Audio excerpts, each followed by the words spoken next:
Very good morning, students. How are you?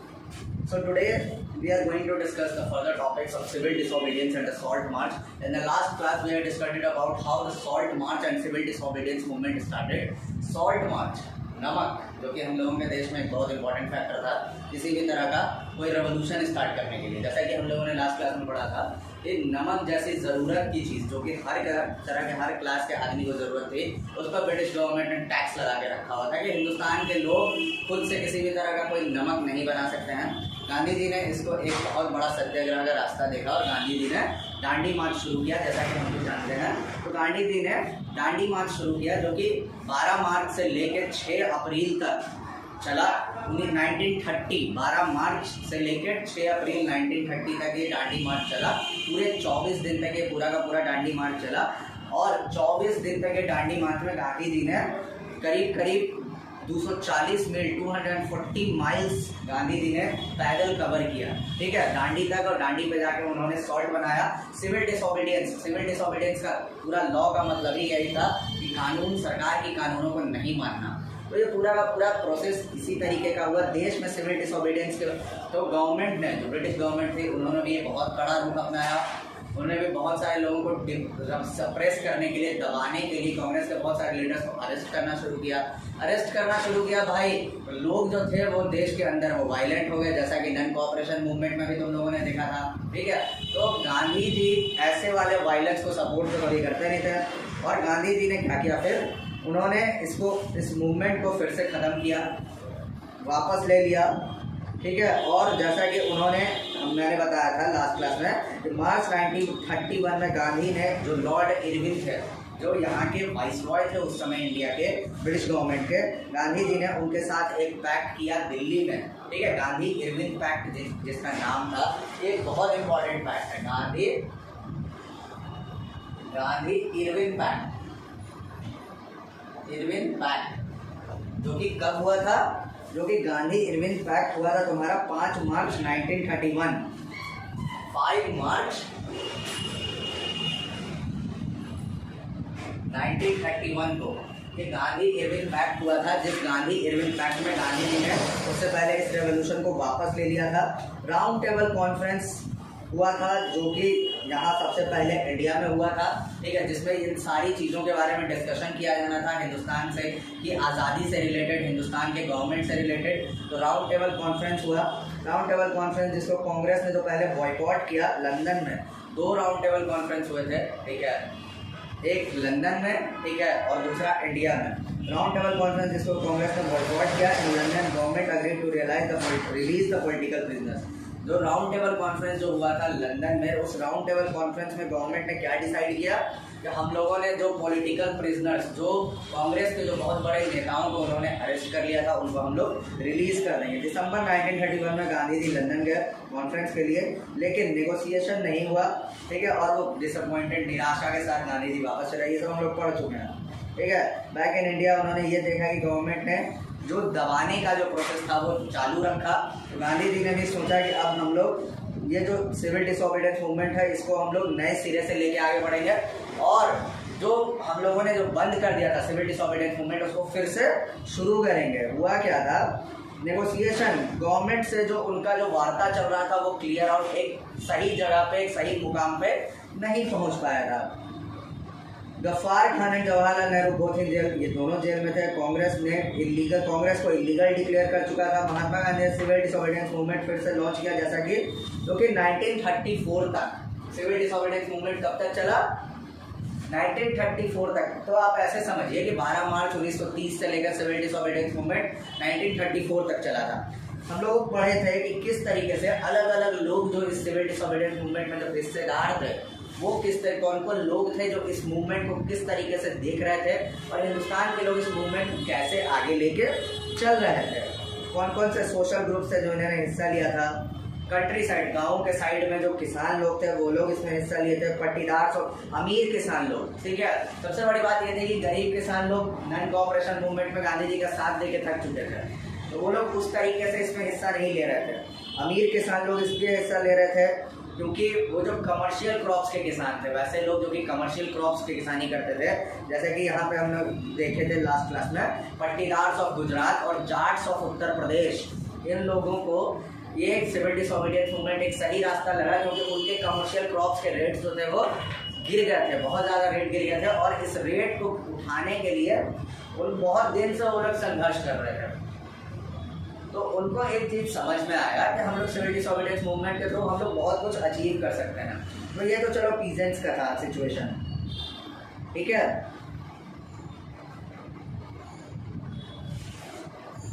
Civil disobedience movement और किस तरीके से, poorer peasants were not interested in lowering the revenue demand. जो government जो revenue जो demand कर रही थी, ठीक है, पुअरर पीजेंट्स को कुछ खास उन डिमांड से कोई मतलब नहीं था। क्यों नहीं मतलब था भाई? क्योंकि बहुत सारे लोग जो थे वो खुद के ज़मीन नहीं थे, वो लोग लैंडलॉर्ड्स, ज़मींदार के ज़मीनों पे काम किया करते थे। हिंदुस्तान के अंदर जितने भी गरीब किसान लोग थे वो लोग खुद के ज़मीन पे काम नहीं किया करते थे, दूसरों की ज़मीन पे। आज भी ऐसा होता है, ठीक है।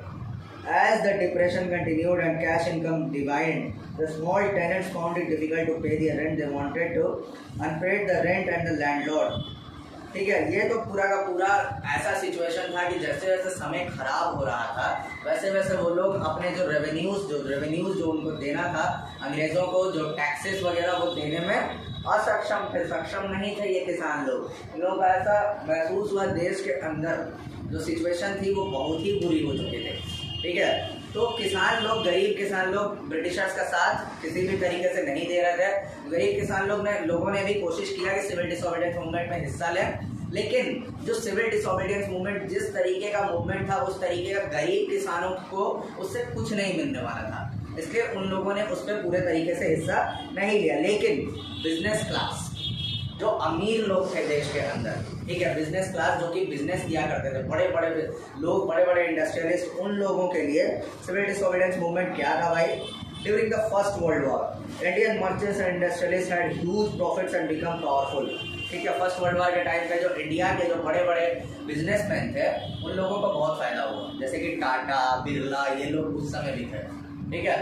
तो इन लोगों को उन सारे के सारे फर्स्ट वर्ल्ड वॉर में बहुत फायदा हुआ था। टाटा तो ऐसी कंपनी थी जो फर्स्ट वर्ल्ड वॉर में बहुत पैसा कमाई, बिरला उरला। तो ये लोग कौन थे भाई? जो लोग थे जिन्होंने बहुत पैसा कमाया था। Keen on expanding their business, they now reacted against colonial policies and restricted business activities. They wanted protection against imports and foreign goods and a rupee sterling foreign exchange that would discourage imports.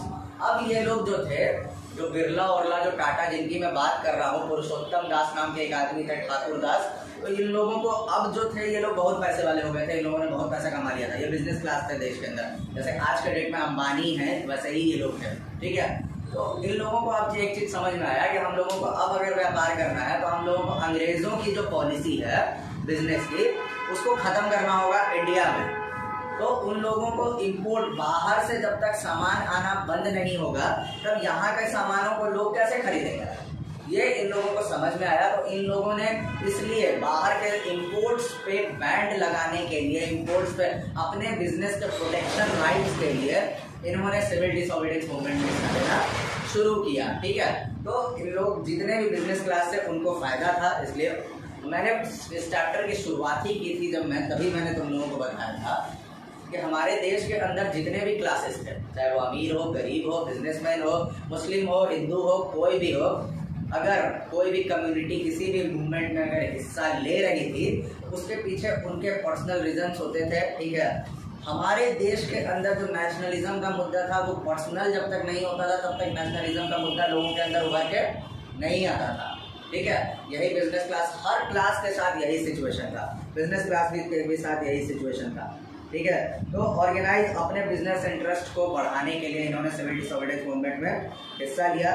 Indian industrialist ने organise business interest, they formed Indian industrial commercial crops, Indian industrial and commercial Congress, Indian industrial and commercial Congress जो कि उन्होंने बनाया, जो business class थे, जो कि 1920 में ये एक ऐसा ग्रुप बनाया जिसमें सिर्फ और सिर्फ बिजनेस क्लास के लोग थे जो कांग्रेस को सपोर्ट किया करते थे, ठीक है। और एक और चीज़, federation of the Indian chamber of commerce and industries, जिसको फिक्की कहा जाता है, फेडरेशन, जो कि 1927 में बना, FICCI, federation of Indian chamber of commerce and industries. ठीक है, ये कब बन के तैयार हुआ? 1927 में, और ये आज भी है इंडिया के अंदर। ये बहुत इंपॉर्टेंट चीज है क्योंकि इंडिया के अंदर आज भी है फिक्की। तो ये 1927 में बना। Led by GD Birla, led by prominent industrialists like Purushottam Das, Thakur Das and G.D. Birla, the industrialists attacked colonial control over the Indian economy and supported the civil disobedience movement. When it was finally first launched, the government financial assistance and refused to buy or sell imported goods. तो जैसा कि मैंने बताया था, ये industrialist लोगों ने civil disobedience movement को पूरे तरीके से सपोर्ट किया। जीडी बिरला और पुरुषोत्तम दास, ठाकुर दास, ये लोग जो बड़े बड़े इंडस्ट्रियलिस्ट थे, इन्होंने पूरी तरीके से सिविल डिसोबीडियंस को सपोर्ट किया। ये कांग्रेस को फाइनेंशियल असिस्टेंस, पैसे की भी जरूरत होती थी तो ये दिया करते थे देश में। ठीक है, most businessman came to be swaraj as a time when colonial restrictions of business would no longer exist and trade and industry would flourish without constraints. But after the failure of round table conference, business groups were no longer uniformly enthusiastic. They were apprehensive of the spread of militant activities that would about prolonged disruptions of business as well as for the growing influence of socialism amongst the young chambers of the Congress. होता ये हुआ ही है कि इन लोगों ने शुरुआत में तो सिविल डिसोबीडियंस मूवमेंट को पूरे तरीके से सपोर्ट किया, लेकिन जो फेलियर राउंड टेबल कॉन्फ्रेंस से जो कोई रिजल्ट नहीं निकला, गवर्नमेंट ने बुलाया तो था कांग्रेस को राउंड टेबल कॉन्फ्रेंस में बात करने के लिए, जो लेकिन कोई निष्कर्ष पे नहीं आया। तो इन लोगों को, जो इंडस्ट्रियलिस्ट लोग थे, अब इन लोगों को धीरे धीरे कांग्रेस से भरोसा उठने लगा उन लोगों से जो कि पुराने तरीकों का इस्तेमाल करके आज़ादी की तरफ बढ़ते थे। अब इंडस्ट्रियलिस्ट लोग जो थे वो मिलिटेंट, जो यंग लोग थे जो कांग्रेस के अंदर, वो मिलिटेंट एक्टिविटी मतलब हिंसा के साथ, ठीक है, उन लोगों का मानना ये था, इंडस्ट्रियलिस्ट लोगों का, कि अब हम लोग अहिंसा से हम लोग नहीं जीत सकते हैं, ये उन लोगों का मानना था। ठीक है, the industries working classes did not participate in the civil disobedience movement in large numbers except in the Nagpur region. तो इंडस्ट्रियल वर्किंग क्लास, जो काम करने वाले जो लोग थे जो इंडस्ट्रीज में, उन लोगों ने बहुत सारे जगह पे सिविल डिसोबीडियंस मूवमेंट में हिस्सा नहीं लिया। ठीक है, जो वर्कर्स लोग थे, काम करने वाले लोग जो इंडस्ट्रीज में काम करते हैं, एक्सेप्ट नागपुर में लोगों ने हिस्सा लिया। नागपुर के जो वर्कर्स थे उन लोगों ने बहुत अच्छे से हिस्सा लिया। As the industrialists came closer to the Congress, workers stayed aloof. But in spite of that, many workers did participate in the civil disobedience, selectively adopting some of the ideas of Gandhian program like boycott of foreign goods as part of their own movements against low wages and poor working condition. ठीक है, बहुत देश के अंदर ज़्यादातर workers ने इसको support नहीं किया था सिविल डिसोबीडियंस को, क्योंकि बड़े बड़े इंडस्ट्रियलिस्ट इसका हिस्सा थे और वो बड़े बड़े इंडस्ट्रियलिस्ट उन वर्कर्स को जो ज़रूरी चीज़ें थी वो मुहैया नहीं करा पा रहे थे। लेकिन देश के अंदर बहुत सारे वर्कर्स ने सिविल डिसोबीडियंस मूवमेंट को सपोर्ट भी किया और उनके कुछ प्रोविजंस को सपोर्ट किया, जैसे कि बॉयकॉट ऑफ फॉरेन क्लोथ्स, विदेशी कपड़ों का जलाना, ठीक है, गुड वेजेस, पैसा सही मिलना, टाइम पे काम कराना, ये सब चीज़ों को सपोर्ट किया।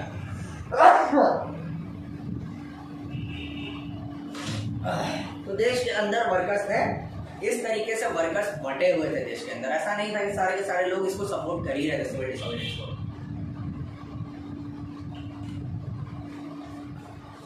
ये स्थिति थी। There were strikes by railway workers in 1930 and dock workers in 1932. Strikes भी हुआ, डॉक पे काम करने वाले, रेलवे पे काम करने वाले लोगों ने स्ट्राइक्स भी किया था और सिविल डिसोबीडियंस को सपोर्ट भी किया था। ठीक है, 1932 में। In 1930, thousands of workers in Chota Nagpur mines, teen mines, wore Gandhi caps and participated in protest rallies and boycott campaigns. But the Congress was reluctant to include workers' demands as part of the program for struggle. 1930 में जो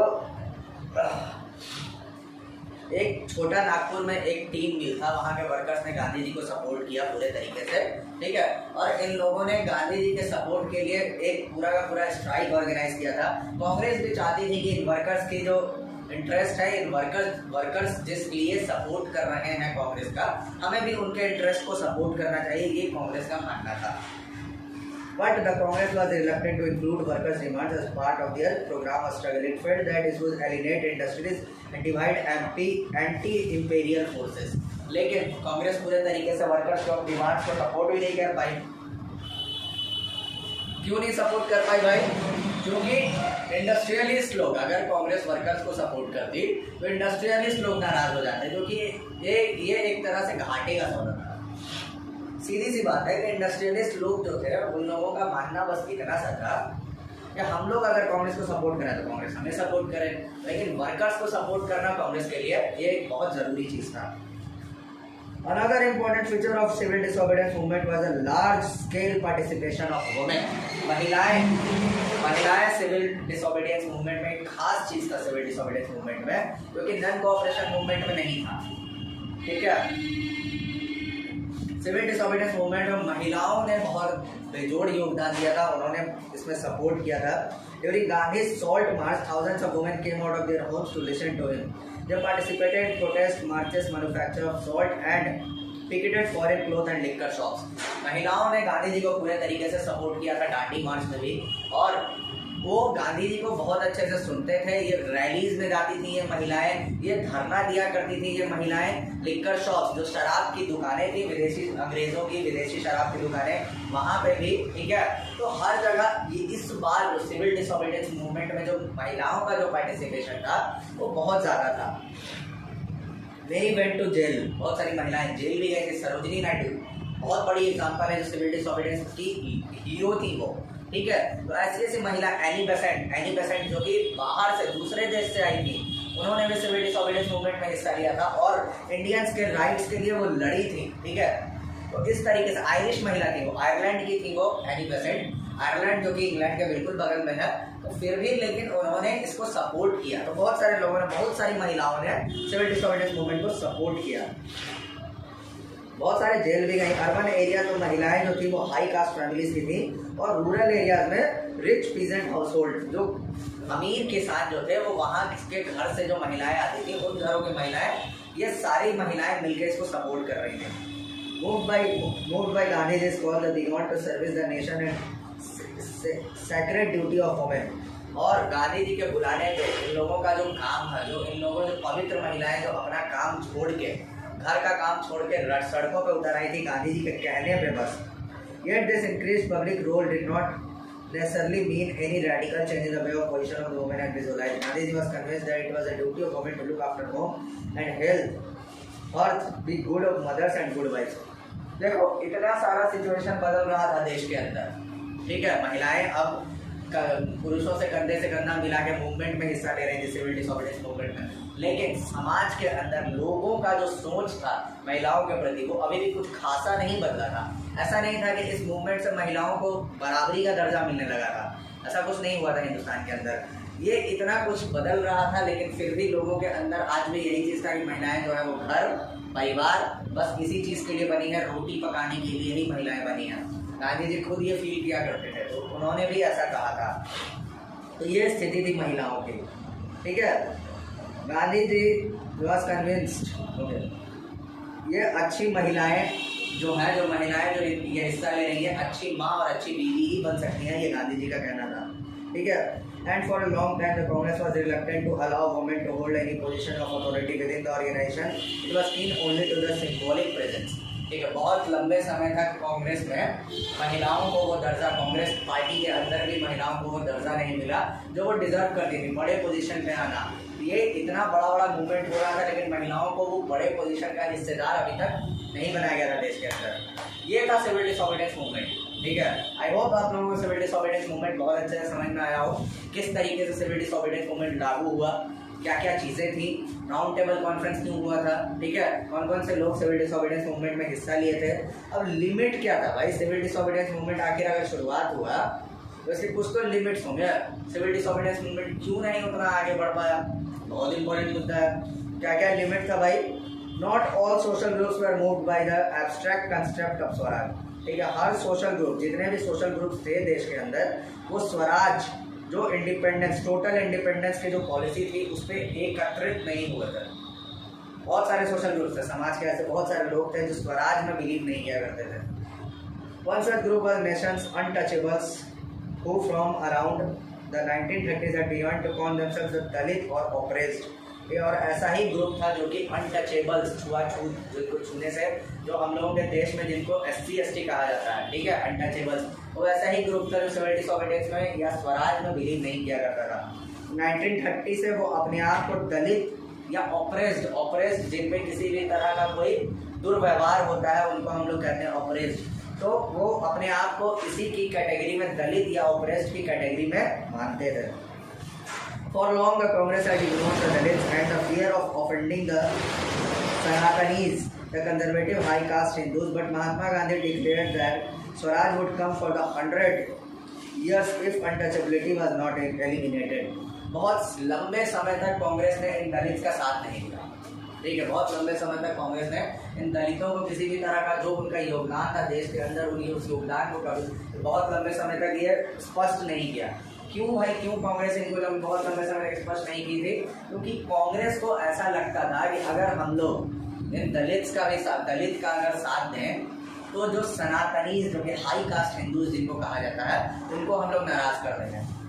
लेकिन गांधी जी का ऐसा नहीं मानना था। गांधी जी ने इसको खत्म करने के लिए गांधी जी ने बहुत सारे काम किए थे देश के अंदर। और महात्मा गांधी का एक और चीज़ कहना था कि अगर हम लोगों के देश में ये अनटचेबिलिटी, छुआछूत अगर नहीं खत्म होती है तो हम लोगों को अगले 100 साल तक भी आज़ादी नहीं मिलेगी। ये गांधी जी का कहना था, ठीक है।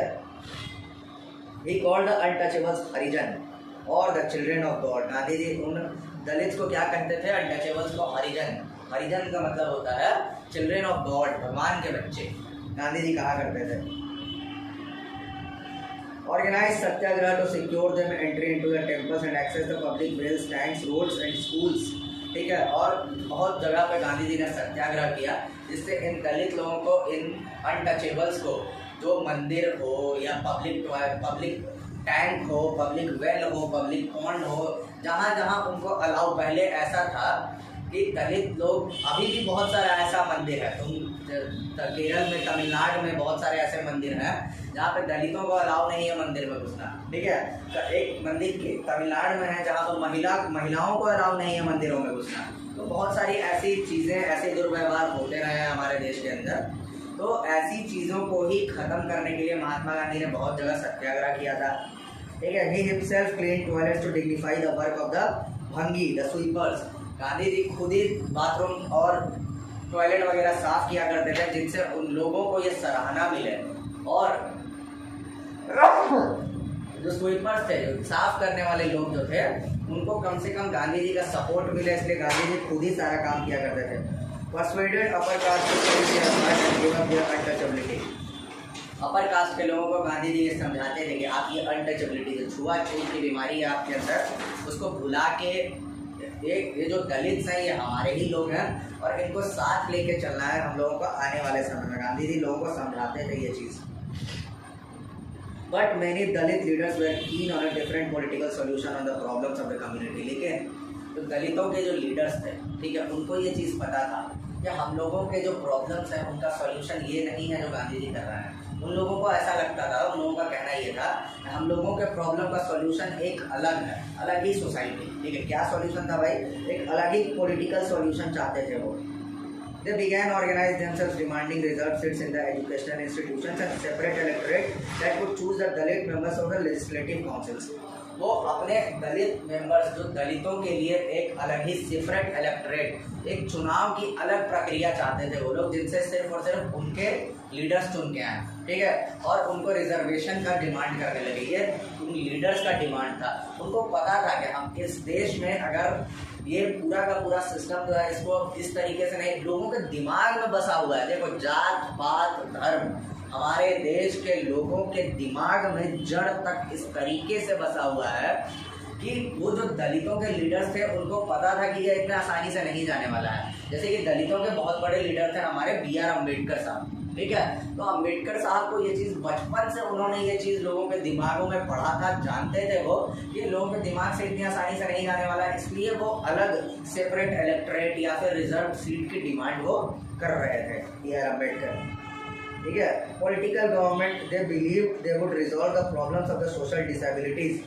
Dalit participation in the civil disobedience movement was therefore limited, particularly in the Maharashtra and Nagpur region where the organization was quite strong. तो इस कारण से ये लोग जो थे दलित लोग, ये सिविल डिसोबीडियंस मूवमेंट के हिस्सेदार नहीं थे। ये हमारे समाज का एक बहुत बड़ा प्रॉब्लम था, बहुत बड़ा ऐसा चीज़ था जो हमारे समाज से ख़त्म हो ही नहीं रहा था। ठीक है, तो इन्होंने सिविल डिसोबीडियंस मूवमेंट में उस तरीके से हिस्सा नहीं लिया। Excuse me.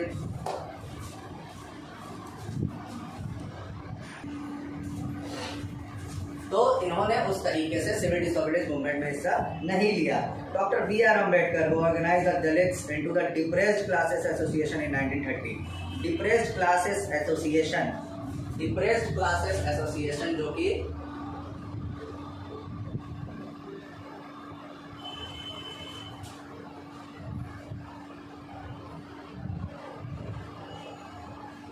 जो कि 1930 में बना था। ठीक है, 1930 में डिप्रेस्ड क्लास एसोसिएशन का बना था, जो कि जिसका निर्माण B.R. अम्बेडकर ने किया था। ये एक पार्टी थी clashed with Mahatma Gandhi at the second round table conference for demanding a separate electorate for the Dalits. Second round table conference जो कि लंदन में हुआ था, वहां पे इन्होंने डिप्रेस्ड क्लास एसोसिएशन का डिमांड रखा और एक सेपरेट इलेक्टोरेट्स अपने लिए एक अलग से चुनाव की प्रक्रिया का डिमांड किया था। और ये कांग्रेस, जो महात्मा गांधी ऐसा कुछ नहीं चाहते थे, उनके आइडियोलॉजी से ये B.R. अम्बेडकर का जो आइडियोलॉजी था ये पूरा टकराया, जो कि सेकंड राउंड टेबल कॉन्फ्रेंस में हुआ। ये Mahatma Gandhi second round table conference में पहुंचे थे। ये जो सेपरेट इलेक्टोरेट का जो आइडिया था डिप्रेस्ड क्लास का, इसको वो नहीं चाहते थे देश के अंदर। हाँ, रिजर्वेशन चाहते थे वो, लेकिन ये जो सेपरेट इलेक्टोरेट था वो नहीं चाहते थे। लेकिन ये B.R. अम्बेडकर ने ये राय रखी थी सेकंड राउंड टेबल कॉन्फ्रेंस में। When the British government considered the Ambedkar's demand, Gandhi began to fast unto death। लेकिन जब ब्रिटिश गवर्नमेंट ने अम्बेडकर के डिमांड को मानने के लिए तैयार हो गए, तब गांधी जी ने क्या किया? गांधी जी को समझ में आया ये गलत है। उसके बाद गांधी जी ने अपने बात को मनवाने के लिए वो फास्ट, ठीक है, उन्होंने फास्ट किया। ठीक है, फास्ट का मतलब एक भूख हड़ताल। ठीक है, एक भूख हड़ताल किया। फास्ट मतलब वो समझ लो बच्चों की, वो क्या कहते हैं, अरे फास्ट का मतलब जो उपवास किया गांधी जी ने बहुत दिनों तक।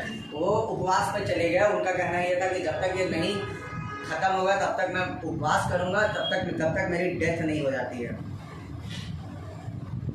He believed the separate electorates for Dalits will slow down the process of integration in society। Mahatma Gandhi का मानना यह था कि दलितों को अगर सेपरेट इलेक्टोरेट्स अगर दिया गया तो हमारी सोसाइटी के अंदर जो निर्माण हो रहा है, हमारी सोसाइटी का जो प्रोसेस है वो धीमा हो जाएगा। ये महात्मा गांधी का कहना ये था। Ambedkar ultimately accepted Gandhi's position and result was Pune Pact of September 1932। Ambedkar finally Pune Pact जो कि सितंबर 1932 में हुआ,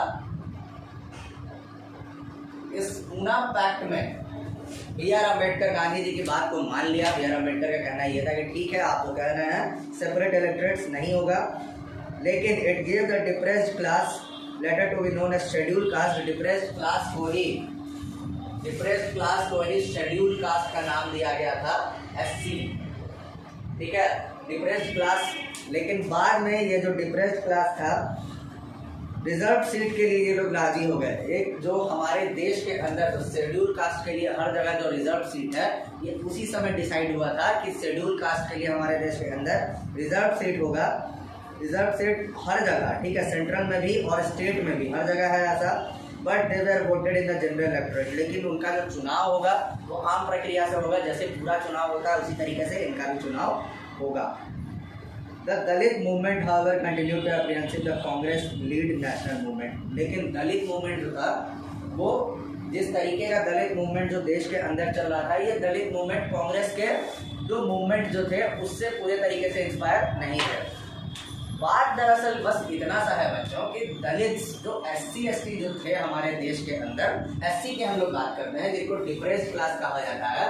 SC जो थे वो कांग्रेस की जो हरकतें थी, कांग्रेस जिस तरीके से आज़ादी को अटेन करना चाहते थे, उस आज़ादी के प्रोसेस में उन्होंने इन दलितों के राइट्स को किसी भी तरीके से नहीं लिया था। ठीक है, कांग्रेस का कहना बस इतना सा था कि हम लोग जो काम कर रहे हैं उसमें हर किसी को बराबर हक मिलेगा, लेकिन वो बराबर हक को कांग्रेस डिसाइड नहीं कर पा रही थी कि वो किस तरीके से देगी। इसलिए उसके अंदर लोगों का राय जो था वो बटा हुआ था देश के अंदर। B.R. अम्बेडकर जो थे वो बहुत कोशिश किए थे शुरुआत में कि दलितों को साथ में लेकर चले, लेकिन देश के अंदर सिचुएशन था जैसा कि मैंने बताया कि लोगों के दिल दिमाग में बसा हुआ है जातिवाद, ये इतनी आसानी से नहीं खत्म होने वाला है। तो बी आर अम्बेडकर को ये चीज़ बहुत अच्छे से पता था कि ये इतनी आसानी से नहीं खत्म होने वाला, इसलिए वो सेपरेट इलेक्टोरेट्स की बात कर रहे थे। महात्मा गांधी को पता था कि सेपरेट इलेक्टोरेट्स जो है वो देश के लिए नुकसानदायक है, इसलिए वो उसको बिल्कुल नहीं चाहते। फाइनली इन्होंने पूना पैक्ट जो हुआ था, जो कि पूना में हुआ था, फाइनली ये अग्री किए कि ठीक है सेपरेट इलेक्टोरेट तो नहीं होगा, अलग से चुनाव तो नहीं होगा इनके लिए, एससी के लिए, शेड्यूल कास्ट के लिए, लेकिन इनके लिए सीट्स रिजर्व हर जगह कर दिए जाएंगे। तो ये पूरा प्रोसेस जो था ये 1930-32 के अराउंड ये सब चल रहा था, ठीक है। और इस बीच सिविल डिसोबीडियंस मूवमेंट भी जारी था, ये खत्म नहीं हुआ था, जो कि 1934 में जाके खत्म हुआ था। तो जो आई होप यहाँ तक आप लोगों को समझ में आया होगा, ठीक है। बाकी के नेक्स्ट टॉपिक्स हम लोग नेक्स्ट क्लास में पढ़ेंगे, ठीक है। नोट्स वगैरह जो भी है उसको अच्छे से कंप्लीट कीजिएगा, ठीक है। बाकी क्लास में नेक्स्ट क्लास में हम लोग इसके टॉपिक्स के आगे के हम लोग पढ़ेंगे। Okay class, thank you so much, ठीक से रहिए।